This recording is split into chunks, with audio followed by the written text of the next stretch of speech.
So can we talk, sis? Let's go. Let's talk about it. Okay. All right. So thank you for coming and joining us in our live. As you know, we've been doing a couple dry runs. So basically, you're going to go back to last week and compare where we are this week. Every week, we're getting better. Oh, last week was pretty fire. It's going to be a tough one to follow up on. I don't know. I think I brought my A game, so I was like, ooh, this is going to be a... Ooh.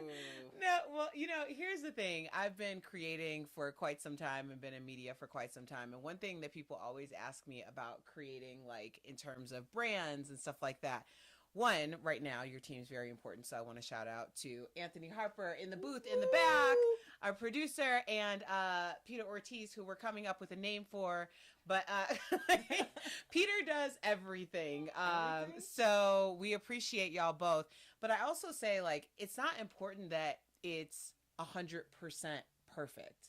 Like, people want to grow with you. They want to see you elevate in real time. And although I have like very professional platforms, some of the stuff I'm kind of new to, and you and I working together and talking to the people is new. So let's get this thing rolling. Let's get it. Let's cheers first off. Oh, cheers. Let's get this non-alcohol beer cheers. The non-alcoholic beer cheers. Kick this off. We are still on the NA train. Let me tell you, it gives me a little bit of a buzz sometimes. I don't know what that's all about. It's a mental thing.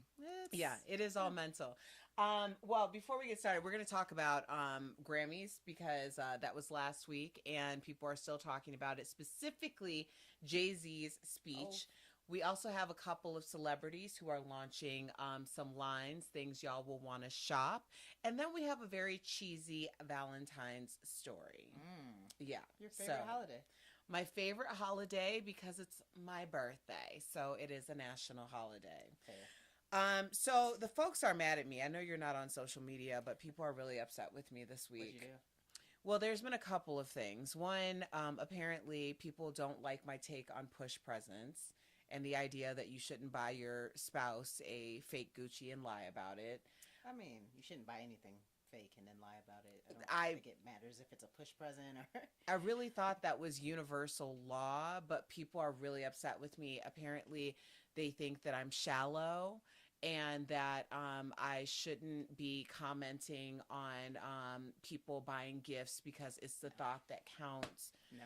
So I just want to say to all of those people, you can really shove it because... Let me keep it all the way 100.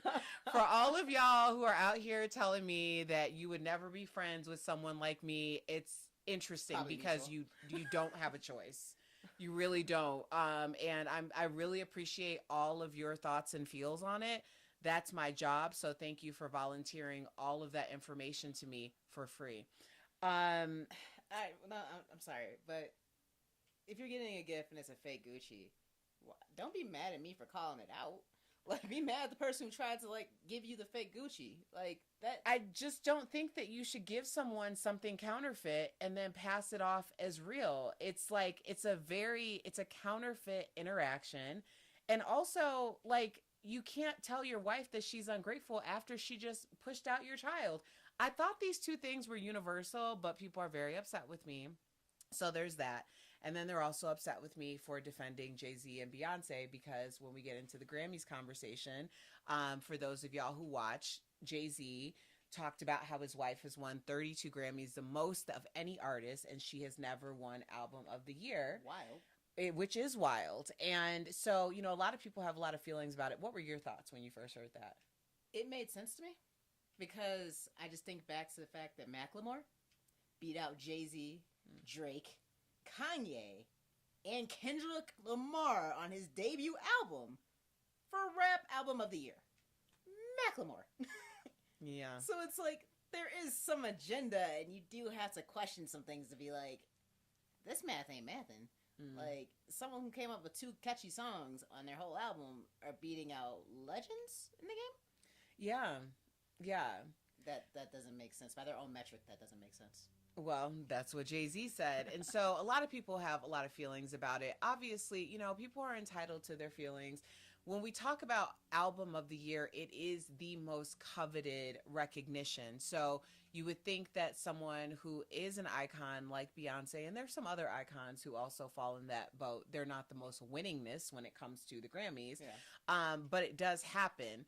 I just thought it was important that you see not only a husband, but also a father modeling, advocating for his wife in front of his daughter in real time.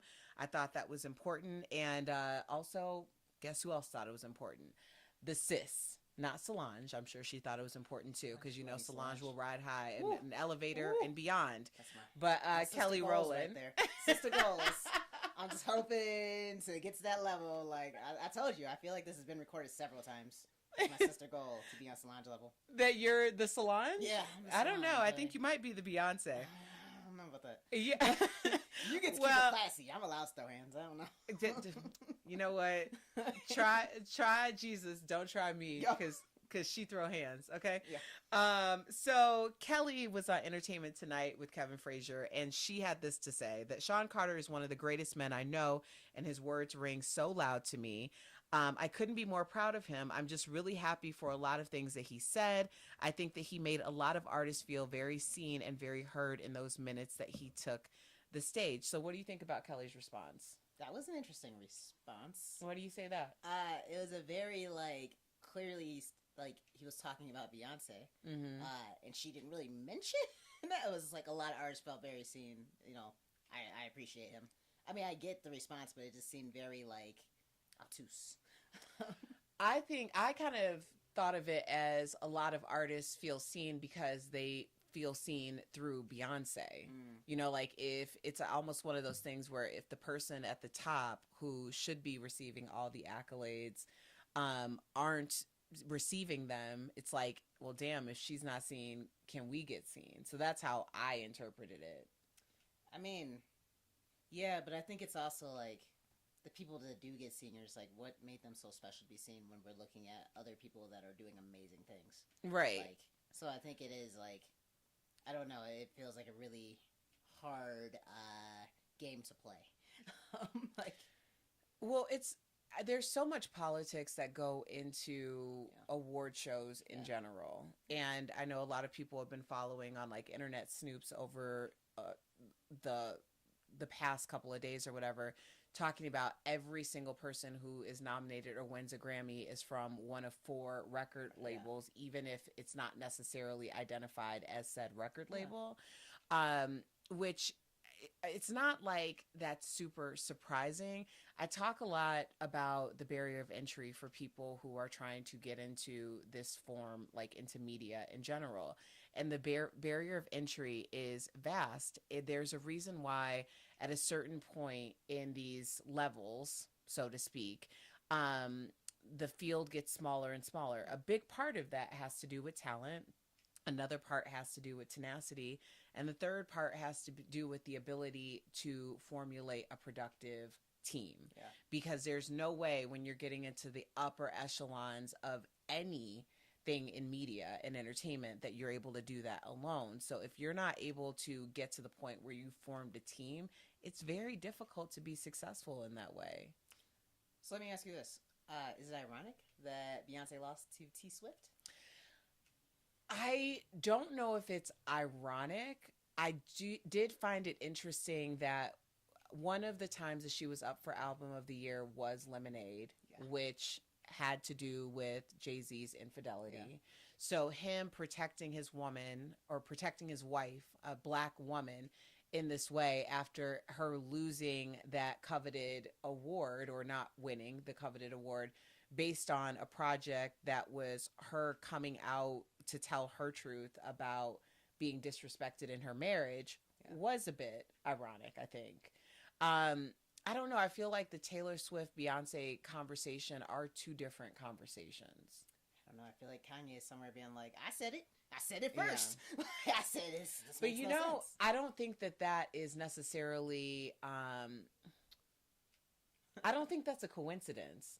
I think that every media, every big story in media has a storyline. Yeah. And I think that this has been following the storyline since the day that Kanye took the stage and said, I'm gonna have a minute. So it's probably just feeding into the narrative more than Kanye saying like, I told you. It might be like he was the catalyst for that narrative. I mean, now we look at even this year, we have the tours, we have the movies, we have like all this stuff happening. They're both coming out at the same time.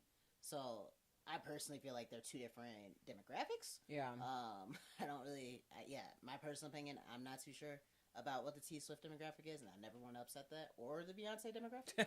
I never said anything bad. I said I didn't know the demographic. But I feel like it's two kind of different. Like they're bringing in two different people. Yeah, or there's the cross section. I mean, I've been very honest. There is I have a big Taylor Swift Swiftie following, like for the amount of people that I have. Yeah. Because there's been a few times where, we've spoken about Taylor Swift, and based on my response, a lot of Swifties have followed me. And that doesn't change what my feelings are. I think when we're having conversations about it, ultimately, I want to see women in roles of ownership. I want to see women win. And that's why I say that sometimes those conversations are mutually exclusive, because as Beyonce going to support Taylor for the opening of her movie and Taylor going to support Beyonce, I don't think that that's performative. I think that that's truly what it is behind the scenes, because when you are at that level, there's so few people in that room. Sure. Just want to go ahead and take this time to say shout out to the Bayhive and go ahead and say we love you Swifties as well. No smoke. I want no smoke. I don't even have social media and I'm not scared. No smoke at all. All love. I would like to see more or less conversations about dividing those demographics, because I do think that there's intersectionality in those demos. Okay. And I think we saw it this summer between the Renaissance Tour and the Eras Tour. Yeah. So that's what I have to say about that. So apparently the Grammys, like, obviously we have these conversations every time, like whether the Oscars right now, there's a big conversation about how Barbie was snubbed. Okay. Can I just say something? Maybe not super popular. Y'all gonna have to explain this Barbie movie to me. I think it was lost on me. Not like the foundation of it, but I had a really hard time getting into it. And I know that this is a risky thing to say. I'm not saying that it was a bad movie. I'm not saying that the movie didn't have a great takeaway. I just really struggled to get into it. Did you watch it? I did not watch it. You didn't see it? I did not see it. I'm curious. I want to have a nuanced conversation with people about the Barbie movie, because I think that a big part of it was this like wave. And I understand the wave because I understand how important representation is. And I always want to put that at the forefront. But there was something that wasn't connecting for me in the movie. And I'm just curious if anyone else has found themselves in this situation where you're like, maybe there's something wrong with me. I'm always curious with that, where like people are like, it was such a good movie and inspiring and all that. I'm always curious. I'm like, was it a good movie, or are you just like, now you feel like you can't speak out in the movie because it's supposed to be inspiring? I know. It's like when there's like a really good black movie and you go see it and you're like, oh, but I can't say anything bad. Yeah. I can't. Like Don't be How the was it? one. You know what? You should go see it. You should definitely go see it. Get those box office numbers up, because might not see another one. So yeah. well, no, and that is a thing. Yeah.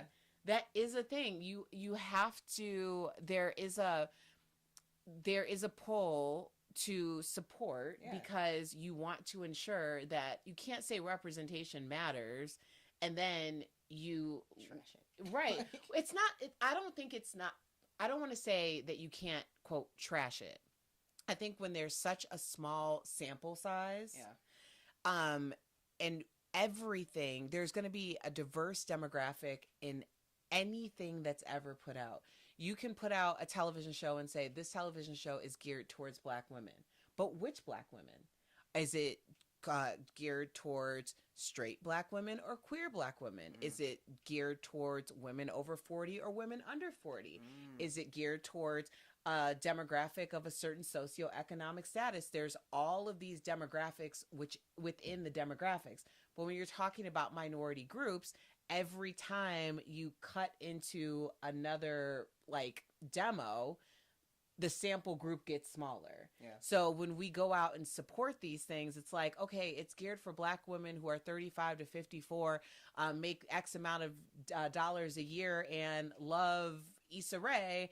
Okay, great. But every Black woman has to go see it because we want something that's also geared towards women who are 18 to 25 and love Raven Simone and blah, blah, blah, blah. You know, like, that's how it goes. Just you're in your Black artist bag right now. Well, You're like, no, Raven Simone down there. Hey, I got you. I'm with you. I'm I'm just saying. Cook. It's almost like, oh, I'm gonna come. Like, Raven Simone may not be my demo, but I'm gonna go and support y'all. I put Abbott Elementary on everybody's Hulu. I was just going to people's houses and starting Abbott Elementary. Just I didn't even care. I was just going in different rooms, starting Abbott Elementary. I'm like, we can't lose this. This is too good. Like, we need It's this. true, because we talked last week about losing Rap-ish, and I ride hard for Abbott Elementary. Everybody gonna see this show, because if I lose this show, I'm gonna lose my mind. Hey, I really, I'm not mad at it. Did you see Sheryl Lee Ralph on The View, where Whoopi asked her to be a part of Sister Act 3? No. Yeah. Is she gonna be? It was super cute. Yeah, she seemed like she was very into it. It was very emotional. Go, sis. Go. I know. Just I love it. Wow. I know. Quinta, right here. Just been following you since the days of BuzzFeed. You really have. I'm gonna give you that. Yep, I'm gonna give you that. You a day one. Ebony's very ride or die. Day one. I am. All day, every day. It's a weakness. Okay, so let's talk about some launches that are happening because I know that we haven't spoken enough about Beyonce, but Beyonce has a hair care line. It's called Sacred. She said it shouldn't be a part of her brand, or people are saying that it shouldn't be a part of her brand because she wears wigs, and they're calling her new business a money grab. What do you think? Oh my goodness, she opened up a business to make money? Yeah. Oh no! How dare she? Yeah, I mean, it's not like she's opening this up for fun. No. Like, it's a business. A business is meant to, like, make money. Now, is it part of her brand? I mean, I feel like Blue Ivy would be better at this. Like, I feel like she should have given this to Blue Ivy. Like, I mean, not like Blue Ivy don't have enough, but, like, I feel like it's more of a Blue Ivy thing. Like, if she would have came out with, like, a line of wigs, I'd be like, all right, I see that. That makes sense. We all gonna Sasha Fierce it up. But, like, yeah, I mean, everyone's gonna do well. There's no doubt in my mind. It's gonna be a great product, but is that something I see of like, oh, Beyonce is natural hair? I like that. I'm gonna try to figure that part out. Well, people were noticing that during the Renaissance concert film that she showed her natural hair a little bit. I just think I'm just gonna say this because I think it is important that celebrities like Beyonce are putting money into natural hair products, brands, things that are making it easier for those of us who wear our natural hair. Because by them putting attention on it, of course, like other people are going to put attention on it. And we're going to get better products and, more things on the market. I think it's difficult because there's so little grace for Black women who decide to quote unquote go natural. Yeah. Like when I decided that I wanted to go natural, a big part of that was a resistance because I wasn't allowed to wear my hair the way I wanted to wear my hair at work on television. And it was almost like, this is what I want and this is what I need to have happen. It was like such a fight within my soul because I knew that one, I had already gone natural before I started that job. Yeah. So it was disappointing to me that I couldn't wear my hair out.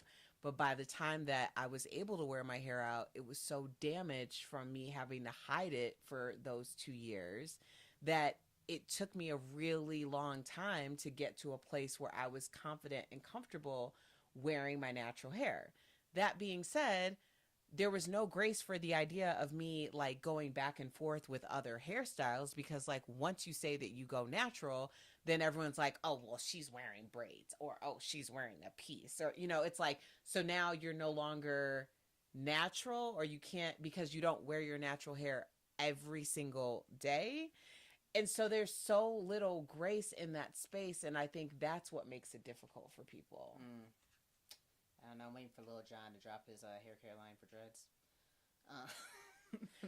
Here's a question: dreads or locks? It's locks. Yes. It's locks. As soon as I said it, I was like, oof, nah. Mm-hmm.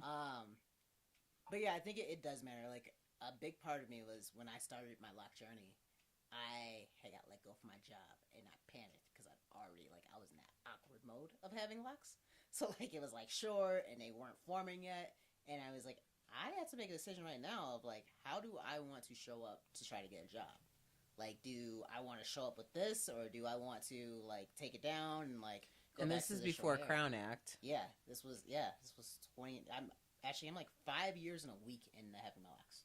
I know. A picture came up from 5 years ago. Yeah, so yeah, I started. They're so long. I took them down today. They're so long. Mm-hmm. But yeah, it was like a really weird and kind of like a moment where I was like, I don't know what I should do. And then I also just turned in and was like, if they don't want me, they don't want me. I don't know what to tell you. Like, Yeah. If you think the locks are going to be bad, you should really meet me. Like, that's the least of the concerns in this interview. So yeah.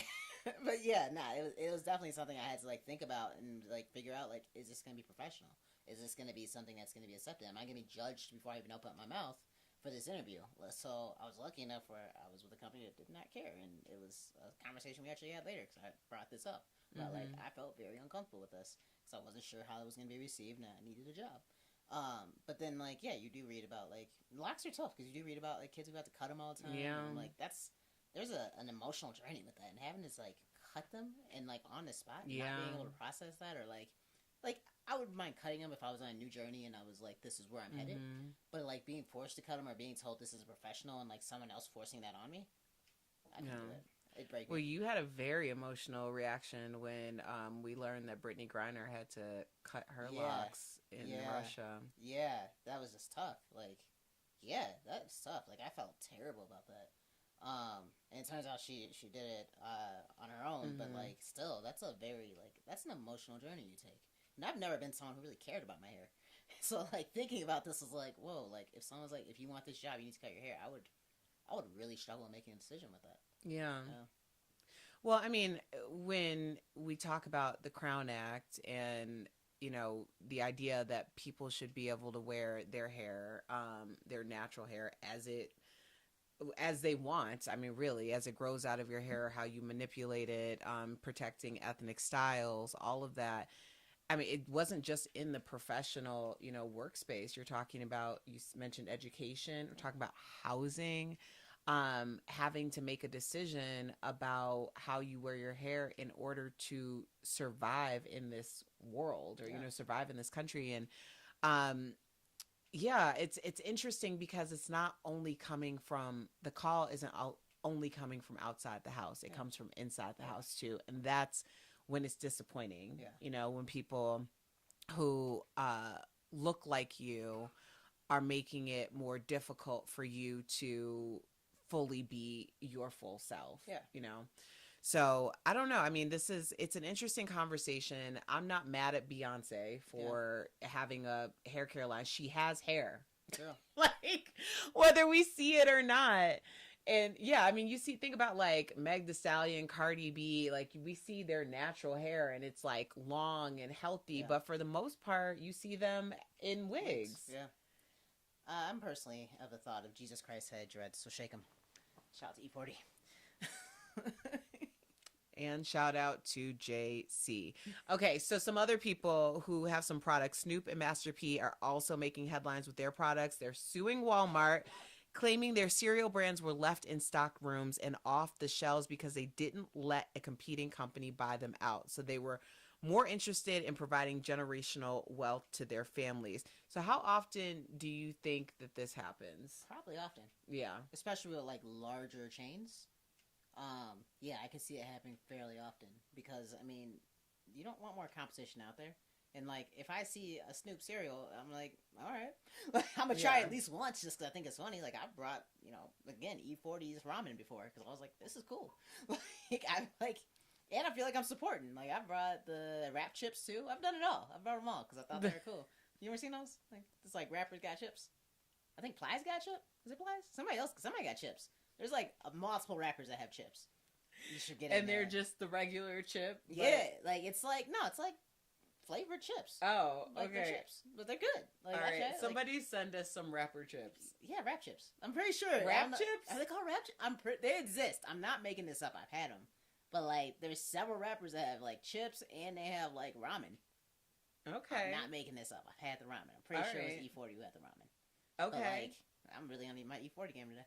I'm like, E40 has been mentioned quite a few times. Bay Area right here. Yeah. Yeah, I think it's one of those things where, like, if I'm in a store, I'm going to go to that instead of, like, Cheerios, because I'm like, this is interesting. Let me try this out. But, like, I think it probably happens fairly often because they're not owned by a big company. So it's similar. I feel like it's similar to what we just talked about with the Grammys. Like, it's... Yeah. I'm just connecting with our producer Harper. I was hoping I was getting some confirmation on my rap chips. Yeah, I'm like, do we have rap chips? Can we get rap chips, Harper? Cardi B has rap chips. Boom. Okay, see, Not that's why. That's Cardi. That's why it's important to have Harper in your ear. Okay, so I actually, speaking of products from people that you love to watch, I noticed how wonderful your skin looks, Ebonie. Try my best. You know, we have very similar skin routines and genetics. From what I understand, we have very similar genetics. But in terms of our skin routine, I would just like to shout out that Erica Cobb by Angel Aesthetics travel kit is available, and you can purchase it. I think, Harper, you're dropping the link in the comment section. All right, you can purchase it. Let me just tell you a quick little nugget about it. It is a beautiful TSA-friendly DOP kit. And all of the items are TSA friendly. It's a really great travel bag. It's also great for someone who's looking for a new routine, trying to figure out how they should take care of their skin. It's a 4-part system. And again, you can find it in the comments. And it is Erica Cobb by Angel Aesthetics. A little shameless plug there. Get it. Yeah. I put mine on today. It was good. I had to do it, you know. I like yes. Actually, I'm personally a big fan of the wash. It's awesome, and I always find whenever I travel to certain family members' houses, they have a lot of bottles there. I'm not talking about you. Yes, you are referring to our mother, who is a klepto. Yeah, well, yes. Also, you have a sister-in-law that does it too. One of your sisters. Mariah? I didn't drop names. How dare you? How dare I am not on here dropping tea on people like I dropped a dime on my sister-in-law. No. I did tell her that she could take it. I was there and I was going through because obviously I didn't bring anything. And I was like, oh, perfect. My skincare routine's here. So I was just using it. I'm like, she probably stole it anyway, so I'm just No, she didn't steal it. I told her she could have it. I told her she could have it. For using it for like 4 days. My bad. I pack really light. Yeah. Well, obviously, all the Cobb women love it. So if that's any ringing endorsement, all of our skin is absolutely glowing. Glowing. Glowing. All right. We have one last story. Harper, how are we doing for time? Okay. All right. So this is a good time. Do we have anybody with us? Anybody saying anything? Hi, Mom. Yeah. Is our mom on the chat? Oh, Mom's here. Hey, Mom. Thank you for sending pictures today. I thought it was really cute. We don't know if Mom's on the chat, but if you are, hi, Mom. We love you very She'll much. watch it eventually. Thank you for the pictures. All right, so let's talk about Valentine's Day because that is coming up, and also my birthday. Thank you very much. So you can actually have a pizza delivered to your ex to let them know that it's over. Now, I don't know if it's your ex. I guess they would know that it's over. So if it's someone who's trying to spin the block, you're letting them know that it's a breakup pizza. How do you feel about breakup pizzas? That is hilarious. That is genius. Should you have it outside of Valentine's Day? Absolutely. That just seems cold to do it on Valentine's Day. But I mean, I think that's kind of a good idea. Yo, you gonna cry and eat pizza anyway. It does really. I mean, ice cream too. Pizza, a tub of ice cream, definitely some chocolate. I mean, I've been broken up with in so many worse ways. Yeah. I've never been broken up with, and I don't intend on starting to change that now. But I mean, it is like I feel like it's a great idea. It's just like on Valentine's Day though. Well, remember my high school boyfriend who broke up with me on February 7th and then asked out my teammate for Valentine's Day, and then 2 days before Valentine's Day called me to ask me if I could babysit his nephews so he could take her out for Valentine's Day. Yeah. That happened. Yeah. That did happen. That's cold. Yeah. But So we're past it now. Look how much better you are. oh yeah. Yeah, I believe I'm far better. Thank you for being an absolute ass to me. So getting that out of the way. You just set the bar so much higher moving forward. Well, how much lower can you go? At least that happened, and that was my 16th birthday. That was my 16th birthday. Where are you now? Where are you now? And yeah. Yeah. Okay. Well, I probably know. I probably kind of have an idea, but I will not on this say. podcast. I will not say. Well, Ebonie, thank you for hanging out with me and giving me a little sis, can we talk? Because it's important that we talk. It's true. It's true. Thank you for having me and providing me with these non-alcohol beers. Yes, always. I mean, you did store them in the refrigerator. Just looking out for you. For those of you who are watching this, as we start to develop this live, we'll be coming to you each week. So feel free to give us some feedback and let us know some topics you'd like for us to cover. We're going to start sharing some products and stuff that we really love with you. And make sure you go to the comments and shop the Erica Cobb by Angel Aesthetics bundle because it makes an amazing gift for Valentine's Day. Far better than a breakup pizza. Ebonie, any imparting words or thoughts you'd like to leave with our peeps? Stay safe, stay happy. Stay safe, stay happy. Thank you, Anthony Harper, our producer. Thank you, Peter Ortiz, our camera, everything. Thank y'all for watching. We will be back next week. Happy Valentine's Day.